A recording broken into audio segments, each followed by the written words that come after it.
Kipimo cha kuonesha kwamba baba yako na ndugu zake walikuwa hawapendani, inamaanisha kaka zake, dada zake, wakubwa zake, wadogo zake, ni hiki hapa.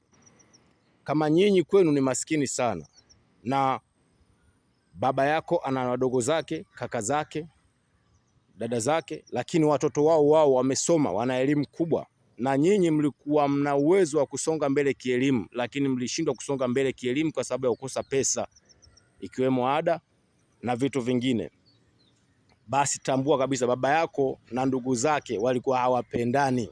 Hivyo hivyo hiyo chuki inaendelea mpaka kwenu. Kuwa makini, usitegemee kwamba watoto wa yule mzee watakupendeni nyinyi. Watoto wa yule dada yenu, wa dada yake baba yako, watakupenda.